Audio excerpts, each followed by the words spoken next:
गुरु की साजी निभाजी प्यारी सात संगत जी, प्यार और सत्कार से कहना धन निरंकार जी। सतगुरु माता जी का लख लख शुक्राना करते हैं, जिनकी अपार कृपा से हमें सेवा सिमरन सत्संग की सुंदर घड़ियां मिल रही हैं। कहते हैं धन्य है जीवन भक्ति वाला, जग में वही महान है। कृपा साध्य है भक्ति, यह तो सतगुरु का वरदान है। सतगुरु का प्रसाद है भक्ति, रब की हर पल याद है भक्ति। गुरु के सिर का ताज है भक्ति, अनंत अनहद नाद है भक्ति। भक्तों का जीवन है भक्ति, भक्ति ही इनकी शान है। कृपया साध्य है भक्ति, यह तो सतगुरु का वरदान है। सतगुरु का वरदान है, यह सभी ने प्राप्त करना है। यही सच्चे पातशाह के चरणों में अरदास है। सतगुरु माता जी की असीम कृपा से दासी सेवा पर ही आप जी के चरणों में ये विचार रखने जा रही है। कहते हैं जो संसार में एक साथ कितनी ही जीवन यात्राएं चल रही हैं, लेकिन जो चलना जीवन के परम लक्ष्य है अर्थात प्रभु प्राप्ति तक पहुंचाए, वो चलना ही सार्थक है। जो अज्ञानता से ज्ञान की ओर, अंधकार से प्रकाश की ओर, असत्य से सत्य की ओर ले जाने का परम साधन है संत समागम। यह मन की हर पीड़ा को समाप्त करता है। संत समागम मानवता का महाकुंभ है। दुनिया के अन्य धार्मिक इकट्ठ स्थान परंपरा और धर्म की सीमा में है, जबकि निरंकारी संत समागम के द्वार पूरी मानवता के लिए, पूरे विश्व के लिए खुले हैं। यहाँ प्रवेश के समय किसी से उसकी जाति या धर्म नहीं पूछा जाता, उसकी यहाँ आने की इच्छा जिज्ञासा ही काफ़ी है। बाकी सब कुछ तो एंट्री के बाद अपने आप ही होता चला जाता है। संत समागम का केंद्र बिंदु साकार सतगुरु है, जिनके आभा मंडल में यह आनंद उत्सव मनाया जाता है। इक्को नूर है सबदे अंदर, नर है चाहे नारी है, ये भाव प्रबल होता है। यह सतगुरु की विशेष कृपा होती है, जो संत समागम में किसी भी समझ में आने वाली या ना आने वाली भाषा में कही जा रही बात सीधे दिल में उतरती है। तमिल या कन्नड़ या स्पेनिश या जर्मन भाषा में विचार या गीत या पंजाबी या हिंदी या गढ़वाली या नेपाली जानने वाले को भी उतना ही आनंदित करती है जितना उनकी अपनी भाषा के गीत विचार, क्योंकि यहाँ कानों से नहीं दिल से सुना जाता है। संत समागम ज्ञानी भक्तों का महामिलन है। यहाँ एक भगत दूसरे भगत के चरणों में झुककर उसका सत्कार करके खुश होता है। यहाँ वेशभूषाएं, बोली भाषा सब कुछ गौण हो जाते हैं और सर्वज्ञ ब्रह्म ज्ञान का अलौकिक दिव्य नज़ारा ही नजर आता है। कहते हैं कि रात में सड़कों को रोशन रखने वाली लाइटें अगर दिन में जलती रह जाएं तो कहा जाता है कि इन्हें बुझा दो। इस समय इन्हें जलाए रखना ऊर्जा का अपव्यय है। सतगुरु द्वारा दिया गया ब्रह्म ज्ञान का प्रकाश करोड़ों सूर्यों के प्रकाश से भी ज़्यादा तेज है। इसलिए जो एक बार जिज्ञासु भाव से यहाँ आ गया, ज्ञानी भक्त बन गया, वह बार बार संत समागम का आनंद पाने हजारों किलोमीटर दूर से चलकर आता है। एक और संत समागम की संपन्नता के बाद अगले संत समागम की इंतजार करता हुआ नजर आता है। सतगुरु माता सुदीक्षा जी महाराज संगतों से बहुत प्यार करते हैं और चाहते हैं कि सबका सब विधि हो कल्याण। इसलिए वो सत्संग के समय सत्संग सेवा, सत्संग के समय सत्संग, सेवा के समय सेवा और हर समय सिमरन करने की प्रेरणा देते हैं। एक योग्य गुरु अपने एक एक गुरसिक को अच्छे अंकों से उत्तीर्ण होता देखना चाहता है। इसलिए हम मर्यादा, गुरु निष्ठा और विनम्रता अपनाते हुए योग्य गुरु के योग्य गुरसिक बन पाएं, यही हमारा जीवन का लक्ष्य होना चाहिए। सेवा का मैदान बहुत बड़ा है। तन मन धन तीनों का योगदान सेवा के लिए जरूरी होता है। जहाँ धन लगता है वहाँ मन भी अपने आप चला जाता है। तन सेवा में है पर मन कहीं और है, तब भी सेवा का पूरा आनंद नहीं आता। सेवा में सेवक को सेवा बन आई वाला भाव प्रमुख होता है। सेवा एक सौभाग्य है, यहाँ कोई मजबूरी नहीं है। सेवा छोटी बड़ी भी नहीं होती, सेवा तो सेवा है। भाई कन्हैया को युद्ध भूमि में घायलों को पानी पिलाने की सेवा मिली। उन्होंने पानी पिलाने जैसी सामान्य सेवा को विशालता वाला भाव अपनाकर विशेष बना दिया। भगत हनुमान जी को सीता जी की खोज के लिए दक्षिण दिशा की ओर जाने के लिए कहा गया। यहाँ आगे थोड़ी दूर चलकर ही विशाल समुंदर था। वो वापस लौटकर नहीं आ गए, वहाँ तो आगे मार्ग ही नहीं है। प्रभु का आशीर्वाद लेकर वे सागर लांघकर माता सीता जी का पता लगाने जा पहुँचे। सेवक का सेवा कार्य उसे यश दिलवाता है, यद्यपि उसे यश की इच्छा नहीं होती। सेवा करके जिसे यश की कामना हो वह सेवा नहीं, वह तो इच्छाएं होती हैं। संतों महापुरुषों ने निष्काम निरक्षित भाव से सेवा करने की प्रेरणा दी है। कहते हैं कि सेवा सौभाग्य से मिलती है, यह हर किसी के हिस्से में नहीं आती है। विरले ही सेवा का आनंद उठाते हैं। इंसान तन मन धन लगाकर अपना बिजनेस करता है, मेहनत करके धन कमाता है और उसी से अपने परिवार का पालन पोषण करता है और आए हुए अपने गेस्ट का, अपने मेहमानों का स्वागत सत्कार करता है और संतों महापुरुषों की सेवा करता है। कहते हैं कि पुरुषार्थ से कमाया हुआ धन पवित्र है, क्योंकि वह छीन झपट कर हासिल नहीं किया गया, बल्कि सर्दी गर्मी बरसात के प्रभाव को सहन करते हुए कमाया गया है। इस प्रकार कमाया गया धन का कुछ अंश भी अगर सतगुरु साथ संगत की सेवा में लग गया तो वह धन भी धन्य हो गया, बहुमूल्य हो गया। धन तो सारी दुनिया कमाती है, लेकिन उसका सदुपयोग करना संतों महापुरुषों को ही आता है। जो धन उपयोग में आ गया वह मुबारक है, लेकिन जो धन जीवन भर इकट्ठे ही करते रहे, भोग व दान ना किया जा सका, नाश हो जाना ही उस धन की नीति है। संत महात्मा जब तन मन धन से सेवा की प्रेरणा दे रहे होते हैं तो इसमें उनका कोई अपना स्वार्थ नहीं होता, बल्कि वो सबके भले की ही कामना करते हैं, सबके लिए परोपकार ही करते हैं। उनका लक्ष्य ही यही होता है, परोपकार करना, क्योंकि संत महात्मा आते ही परोपकार करने के लिए हैं। ये दूसरों का भला ही करते हैं। शबरी के बेर, विदुर का साग और सुदामा के चावल सेवा में प्रयोग में आए और सेवा के वे प्रसंग अमर हो गए। हजारों सालों बाद आज भी सेवा की वो कथाएं हमें सुनने को मिलती हैं। युगों बाद भी सेवा का भाव जगाने में वो हजारों बातों से कहीं ज़्यादा प्रभावित होती हैं। सेवा निष्काम हो, अपनता भाव से हो, प्रभु प्रेम में डूबकर अभिमान से रहित भाव से की जा रही सेवा का फल ही उत्तम ही नहीं अति उत्तम होता है। इसलिए 74वें वार्षिक निरंकारी संत समागम की आहटें सेवा का पावन संदेश भी दे रही हैं। हम सभी मिलकर तन मन धन की सेवा करके तन मन धन के सुख प्राप्त करें, यही कामना है। यही आज सतगुरु भी चाहते हैं कि तन मन धन तीन नाथों ऊंची ओ सेवा कहलांदी है, जो होवे निष्काम निरक्षित ते सतगुरु नुभांदी है।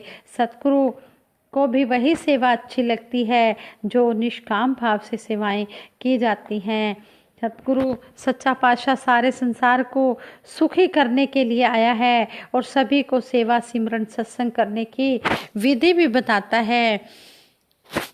वो सेवा के बारे में हमने कहानी भी सुनी है कि वो छोटी सी गिलहरी अपने शरीर को गीला करके शरीर पर रेत लपेट लेती है और फिर पुल पर रेत के कण डालती है। इस प्रकार गिलहरी सेवा रूप में रेत का एक एक कण लाकर पुल पर डाल रही है, वो चाहे एक बड़ा पत्थर नहीं ला सकी, फिर भी सेवा में उसके योगदान का यह एग्जाम्पल हम बार बार सुनते हैं। इसी तरह जहाँ जंगल में भयानक आग लगी थी तो उसे बुझाने के प्रयास में एक चिड़िया अपनी चोंच में पानी लेकर उसके ऊपर डाल रही है। जहाँ ऐसे छोटे छोटे योगदान होते हैं, वहीं कहते हैं कि वो छोटे योगदान नहीं होते, वो तो मन के भाव होते हैं। कहते हैं कि इस तरह हम किसी के साथ भी किसी की तुलना नहीं कर सकते। जितनी किसी की सामर्थ्य होती है तन मन धन से, वो सेवा भाव से अगर सेवा कर रहा है तो उसकी सेवा सच्चे पातशाह के चरणों में परवान हो जाती है। इसी तरह एक बार सतगुरु माता सुदीक्षा जी महाराज हमें समझा रहे थे अपने विचारों में। कहते हैं जब सेवा की बात आती है तो वो चाहे सेवा दल की वर्दी पहने हुए सेवा लगी हुई है या किसी अन्य रूप में वहाँ प्रयास करते हुए योगदान देना है, वहाँ छोटी छोटी चीज़ों को भी बिल्कुल हमने नज़रअंदाज नहीं करना है। क्योंकि कहते हैं क्योंकि आप तो अपने इरादे के साथ सेवा कर रहे हैं, पर जिस पल वो चूक हो जाती है तो उसका कई बार प्रभाव आता है। उस तरह चाहे मन में तो इरादा साफ था पर वो चेतनता कहाँ गई, उसको भी तो साथ ही रखना है। हर पल हमने अपना 100% देना है। कहीं आलस वाला भाव हमारे सामने आ जाता है तो किसी चीज़ को करते हुए देखा जाता है कि सेवा में एक जैसी नीरसता आने लगती है, फिर उसमें रुचि कम हो जाती है कि चलो हर सत्संग के समय यही तो करना होता है, हर समय सेवा लगती है तो यही सेवा तो लगती है, तो क्या हो गया अगर हमने एक दिन थोड़ी ढील दे दी। जहाँ हम अपने आप को समर्पित कर रहे हैं वहाँ हर समय वो बहुत बड़ी जिम्मेदारी है, एक बहुत बड़ा विश्वास है जो इतने सारे महापुरुषों में से चुनकर हमारी सेवा लगी है। उस काम के लिए तो हमने अलर्ट रहते हुए, चेतन रहते हुए उस सेवा को करते चले जाना है। जिन्होंने भी इस तरह सतवचन कहकर सेवा की है उनकी ज़िंदगी में बहारें ही बहारें आई हैं, उन्हें किसी भी प्रकार की कोई कमी नहीं हुई है। इस तरह सच्चे पातशाह हमें समझा रहे हैं कि हमने हर पल इस निरंकार का शुक्राना करते चला जाना है और हर समय यही अरदास करनी है कि सच्चे पातशाह आप जी हमें सेवा बख्श रहे हो तो वो शक्ति व सामर्थ्य भी हमें बख्शना कि हम अच्छी तरह से जो भी सेवा का आदेश आए उसको अच्छी तरह से पूर्ण कर सकें और सेवा सिमरन सत्संग के आधार पर निरंकार के साथ अपना एकमिक रिश्ता बनाना है, इसे पक्का करना है। वहीं हर एक को अपने जीवन और कर्मों द्वारा प्रेरणा भी देनी है। कोई अगर कहते हैं कई बार यह बात इस तरह भी देखी गई है कि कोई शारीरिक रूप से बीमार है तो वो बोलते हैं अगर कोई कमी रही हो तो बख्श दें, क्योंकि यह बीमारी तभी आई है जब गलतियां हुई हैं। तो बात वही कि जब ब्रह्म ज्ञान ले लिया तो फिर कर्मों का ये बंधन तो वहीं ख़त्म हो गया। इन वहमों भरमों में भी हमने नहीं पड़ना है। उतराइयाँ चढ़ाइयाँ तो जीवन में आती ही रहती हैं, लेकिन हमने ये वहम नहीं करना है कि हमसे वहाँ पर ये भूल हुई तो ये इस कारण से हुआ। नहीं, उतराइयाँ चढ़ाइयाँ जिंदगी विच आंदियाँ ने, हथ होवे तेरा सिर ते आके लंघ जांदियां ने। जब हम इस स्थिर के साथ अपना नाता मजबूती के साथ जोड़ के रखेंगे तो फिर उतराइयाँ चढ़ाइयाँ भी हमें उतराइयाँ चढ़ाइयाँ नहीं लगेंगी, क्योंकि हाथ होवे तेरा सिर ते आके लंघ जांदियां ने। जब इस मालिक का हाथ सिर पर होता है जो अपने आप ही ये दुख सुख इसी ने ही काटना है और ये काटता ही चला जाता है। जो ब्रह्मज्ञानी संत महात्मा होते हैं वो हमेशा पॉजिटिव थॉट्स ही रखते हैं। वो हर समय यही अरदास करते हैं कि सच्चे पातशाह भले हैं, बुरे हैं, खोटे हैं, खरे हैं, जैसे भी हैं, मेरे मालिक दीनदयाल हम आप जी के बच्चे हैं, आप जी के चरणों में लगे हैं। आप जी ने ही सेवा सिमरन सत्संग के लिए हमें बल बख्शना है। जब इस तरह आशीर्वाद मांगते हैं तो ये सच्चा पातशाह बल भी बख्शता चला जाता है। सेवा सिमरन सत्संग का अगर हमारे मन में भाव भी है, चाव भी है, तो हमेशा ये देता ही चला जाता है, अपने चरणों से लगाए रखता है।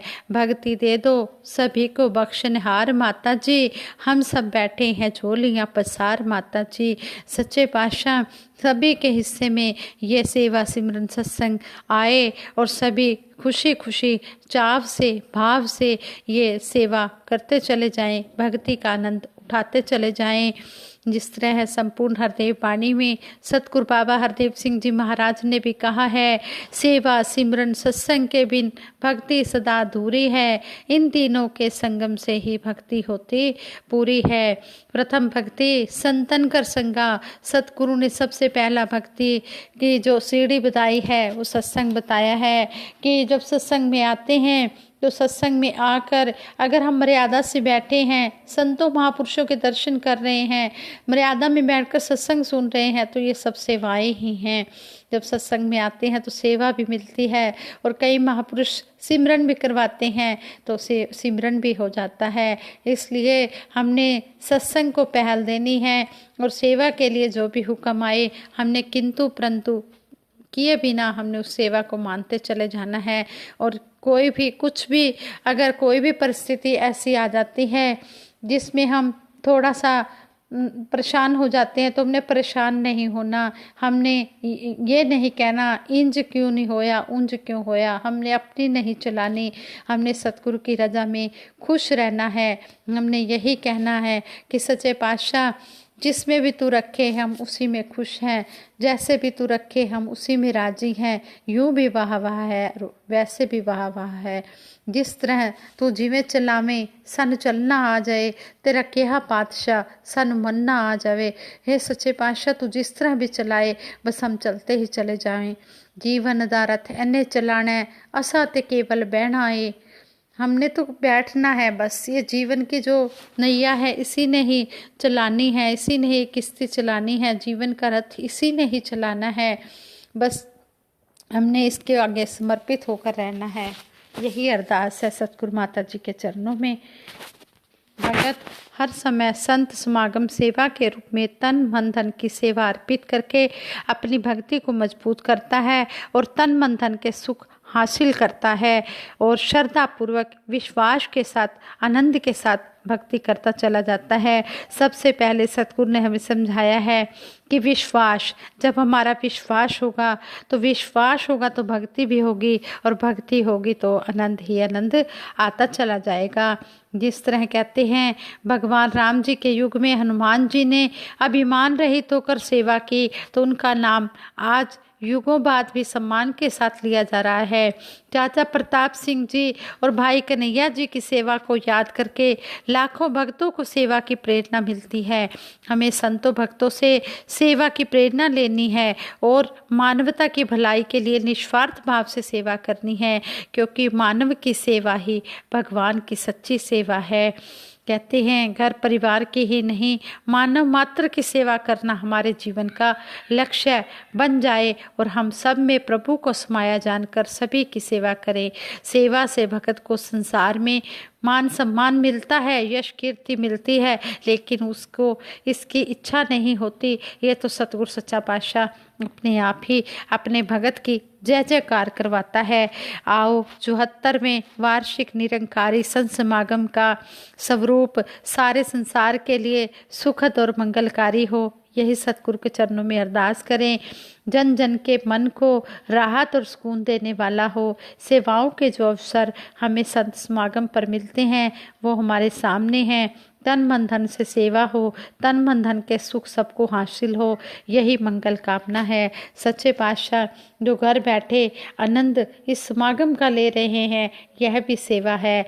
सतगुरु माता जी के चरण सभी के घरों में डल रहे हैं और इस तरह हम इस समागम का भी आनंद ले। देश काल के समय मुताबिक सतगुरु जिवें चलांदा है, हुक्म दा सिर मत्थे तर के गुरसिख चलता जाता है। सतगुरु जिस तरह भी चला रहा है ठीक है, जो इसे अच्छा लगता है ये हमारे लिए करता चला जा रहा है। हम तो इसके नादान से बच्चे हैं, हम इसके साए में बैठे हैं, इसके छत्र छाया में बैठे हैं। इसको पता है हमारे लिए क्या भला है क्या बुरा है। ये जो भी हमारे लिए अच्छा होता है देता चला जाता है।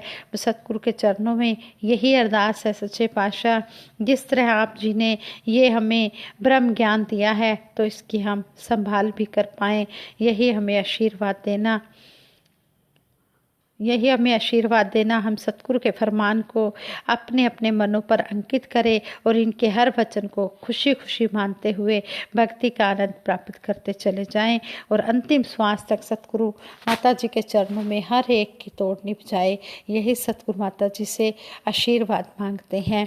दासी से विचार करते हुए कई प्रकार की भूलें हुई होंगी, उन भूलों के लिए दासी सभी के चरणों से क्षमा प्रार्थी है और दासी को आशीर्वाद देना कि आगे दासी जो भी बोले है शुद्ध बोले, सुमत देना, दासी को सुमत बख्शना, सद्बुद्धि देना, सद्विचार देना, सद्मार्ग देना, यही आशीर्वाद है। सतगुरु माता जी की कृपा से ये दिन और रात का जो सफ़र व्यतीत हो रहा है, इसी तरह ये सतगुरु माता जी का मेहर भरा हाथ हर एक के ऊपर रहे और मेहर भरी नज़र रहे। इसी तरह जीवन का सफ़र सभी का सतगुरु के चरणों में व्यतीत होता रहे, यही कामना है, यही मंगल कामना है सभी के लिए। और दासी सभी के सुखों की कामना के लिए सिमरन करवाएगी। सभी मिलकर साथ देना जी। तू ही निरंकार मैं तेरी शरण हाँ मैनू बख्श लो। तू ही निरंकार मैं तेरी शरण हाँ मैनू बख्श लो। तू ही निरंकार मैं तेरी शरण हाँ मैनू बख्श लो। तू ही निरंकार मैं तेरी शरण हाँ मैनू बख्श लो। बोलिए सतगुरु माता सुदीक्षा सविंदर हरदेव जी महाराज की जय। निरंकारी राजमाता गुरु बचन अवतार की जय। साध संगत जी प्रेम से कहना धन निरंकार जी।